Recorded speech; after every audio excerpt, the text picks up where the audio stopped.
और मस्तक ऊंचे करके जीने वाले मेरे भारतवासी एवं धर्मपरायण स्वावलंबी आत्मनिर्भरता से जीने वाले मेरे सज्जन वृंद भाई बहन, प्रतिदिन की भांति आज मधुर भावनाओं के साथ आप सभी के समक्ष गीत प्रस्तुत हूँ। आज के इस महाप्रसंग में महाभारत के उन झलक को प्रस्तुत किया जा रहा है जिसमें माता गंगा को एक बार असीम इच्छा होती है कि थोड़ा सा धरती क्या मधुर लीला का आनंद लिया जाए, और उन इच्छा के मुताबिक मन में ये दो संकल्प लेकर धरा पर उतरते हैं। सोचते हैं कि जो प्राणी मुझे प्रातःकाल घूमते विचरते नजर पड़ जाए उससे मेरा एक शर्त होगा। मन में बहुत आदि कल्पनाएं के साथ धराधाम पर उनका आगमन होता है।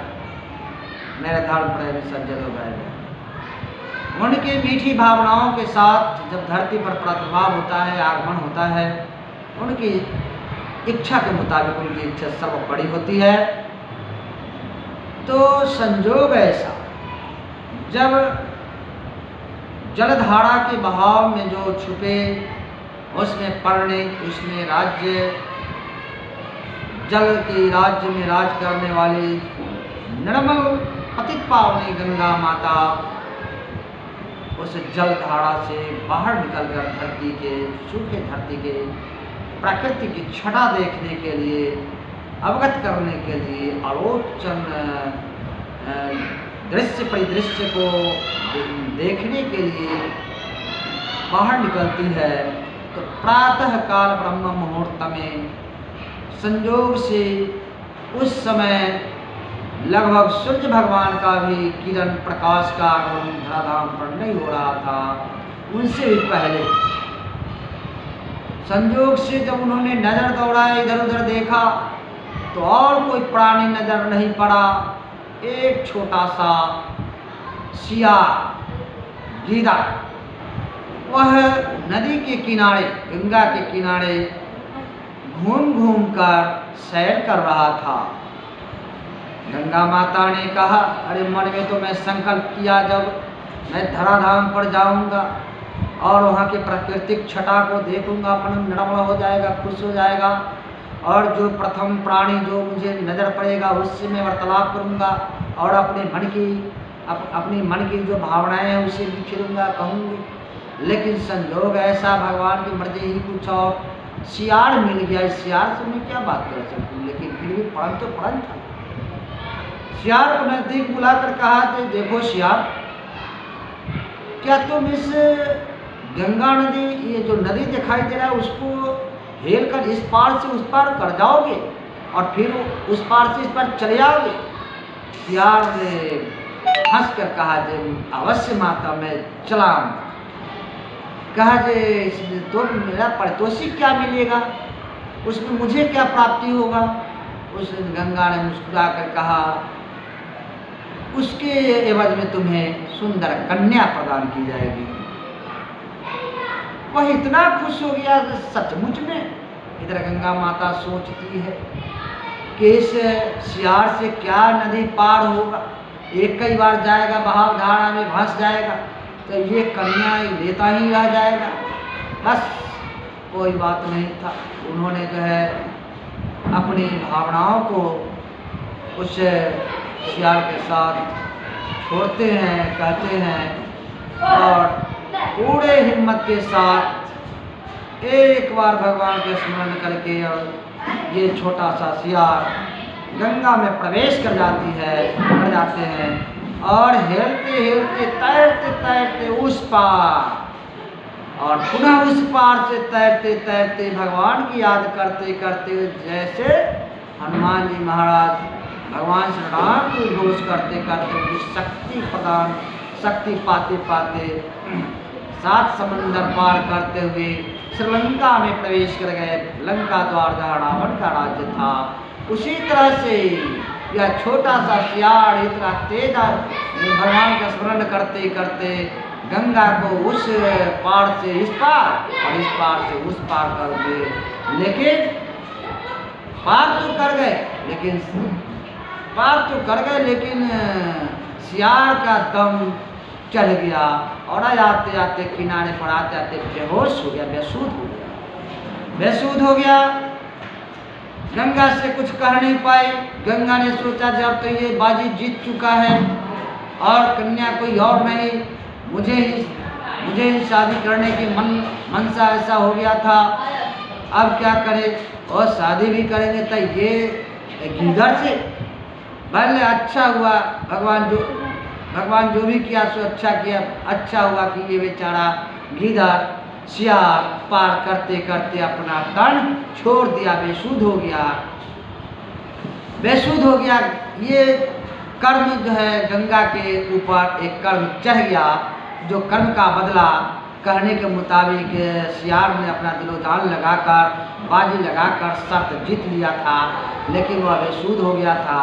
गंगा के वहाँ पर ये विचार बनता था कि उससे रुक कर और वार्तालाप करे, उसका समाचार शुद्ध ले, लेकिन गंगा ऐसा नहीं किया और उन्होंने सोचा कि अच्छा हुआ कि ये बेसुध हो गया और तब इसका छूट जाएगा तो अच्छा होगा मेरा। अब शर्त क्या, मैं इससे शादी विवाह का चक्कर लगाऊंगा, मेरा भी मन जो है से कभी कभी क्या से क्या हो जाता है। और धीरे धीरे वह सियार बेसुध होकर शरीर को छोड़ देता है। कुछ वर्ष बीतते हैं, कुछ दिन वर्ष बीतते हैं, साधु की मंडली उस होकर बीतते हैं। इतना कि सियार का शरीर का मांस गल गया था, हड्डी बचा हुआ था। जब वो दोनों आया, वे संत लोग आए स्नान करने के लिए सरोवर में, गंगा जल में, तो बदबू देखा उन्होंने, बदबू सुना, कहा अरे कहीं हड्डी महक रहा है। जब नज़दीक में जाते हैं तो देखते हैं कि गीदड़ का सियार का हड्डी दुर्गंध दे रहा है। उन्होंने सोचा कि इस दुर्गंध फैलाने वालों को मैं क्यों नहीं अग्नि को दान कर दूं, अग्नि को प्रशस्त कर दूं। उन्होंने लकड़ी काठी जुटाकर उस हड्डी को जलाने के लिए चिता रचा देते हैं, लेकिन मालिक का कुछ और ही मौज था, कर्मों का बदला लेन देन चुकता होना था। जैसे ही उसमें अग्नि का समावेशन होता है, उससे एक निर्मल युवराज का जन्म होता है, उद्भव होता है, जिसका वही संत ऋषि मुनि ने नाम रख दिया शांत तनु, जिसका शरीर बिल्कुल शांत हो चुका था और उसमें फिर से आगमन, फिर से पानी की संभावना हो गई।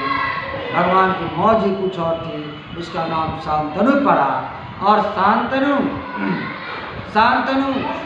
जब धीरे धीरे बड़ा हुआ तो पुनः गंगा का आवाहन किया और गंगा के भक्ति करते करते आवाहन किया।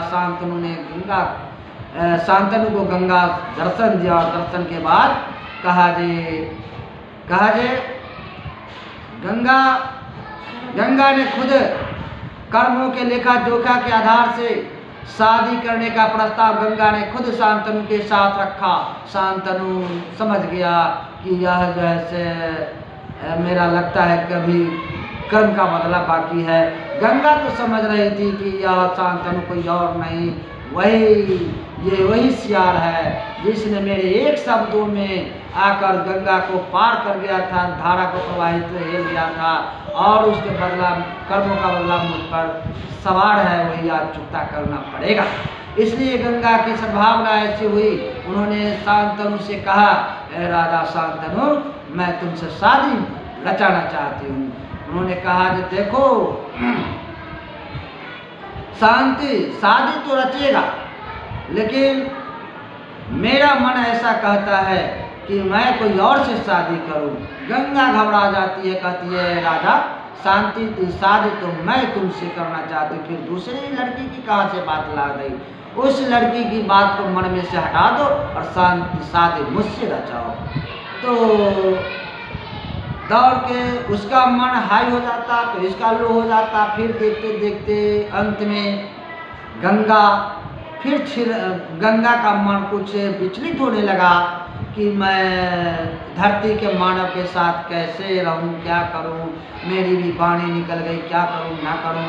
फिर भी गंगा ने, जब राजा शांतनु अपना प्रस्ताव ज़्यादातर झुक कर रखने लगे, तो गंगा ने 2-3 प्रश्न ऐसा तर्क रख दिया, ऐसा कंडीशन लगा दिया जिस पर राजा शांतनु को कुछ बोलने का जरूरत नहीं थी। उन्होंने कहा, देखो राजन, गंगा ने कहा कि देखो राजन, कहते तो हो, शादी तो मेरा भी करने का प्लान था, लेकिन मेरा भी मन कभी कभी पिछल जाता है और तुम्हें भी मन है, लेकिन अब तुम कहते हो कि लगातार मुझसे ही शादी करो, तो ऐसा है कि मैं तुमसे शादी उसी शर्त पर करूँगी ताकि मैं अपने जीवन में जो भी कुछ करूँ तुम मुझे कुछ हस्तक्षेप मत करना, और जब से तुम हस्तक्षेप करना शुरू करेगा मैं तुम्हारा साथ छोड़ दूंगी और मैं सदा के लिए तुमसे दूर चली जाऊंगी। राजा ने शांतनु की बात, राजा ने गंगा की बात मान ली और शादी हो गई। जब शादी हो गई तो अब संतान होने की बारी आ गई। संतान होता गया, लगभग 99 संतान को गंगा अपने हाथों से लेकर और गंगा की धारा में प्रवाहित कर देती। और सबसे छोटा संतान देवव्रत भीष्म जो देवव्रत नाम था। देवव्रत का जो जन्म हुआ तो राजा को देखा नहीं गया। राजा ने तुरंत गंगा को हाथ थाम लिया और राजा ने सोचा गंगा रहे या जाए, इसकी मनमानी से मैं उब चुकी हूँ।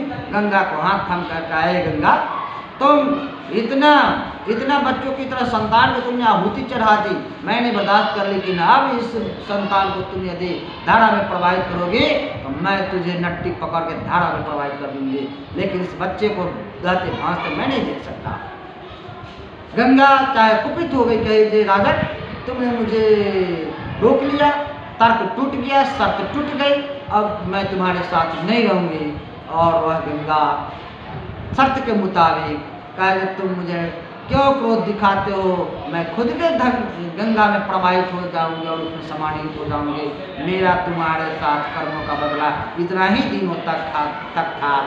और वह देवव्रत भीष्म को गंगा पर दया जाती है, गंगा को दया जाती है भीष्म पर, वह उसे प्रवाहित नहीं करती है, राजा उसे रोक लेते हैं। लेकिन देवव्रत के साथ गंगा एक वचन देती है। गंगा कहा, देवव्रत कहते हैं, माता तुमने मुझे जन्म तो दिया, लेकिन मैं तुमसे मातृत्व का सुख आनंद कैसे प्राप्त करूं? उन्होंने कहा, देखो बेटा, इसमें कोई बात नहीं, मैं गंगा के धारा में प्रवाहित रहूंगी, इस नदी में समावेशन रहूंगी, गंगा हूँ, लेकिन मैं तेरा वचन देता हूँ कि बेटा, तुमको जब तक जिंदगी रहेगा तब तक जब भी मुझसे मिलने की इच्छा होगा, तुम एक बार गंगा में जाना और डुबकी लगाना और गंगा के जल लेकर हाथ में मुझे स्मरण करना। मैं तुझे जिंदगी दर्शन देती रहूँगी और अपने जीवन के रास्ता प्रशस्त करती रहूँगी। यह वचन देकर गंगा में समाहित हो जाती है। और राजा क्रोध पर तो बोल दी, लेकिन गंगा के लिए विरह की भावना में गंगा करते रह जाते हैं, आंखों से आंसू छलकते रह जाते हैं। मेरे धर्म प्रेमी सज्जनों, भाई बहनों, इस प्रकार राजा शांतनु की जन्म होता है और राजा देवव्रत भीष्म का लालन पालन राजा करते हैं। बाद में चलकर राजा शांतनु की शरीर में छूट जाता है और आगे के मानवीय की कहानी तथा महाभारत की दुनिया में प्रसंग हम लोग प्रवेश करेंगे।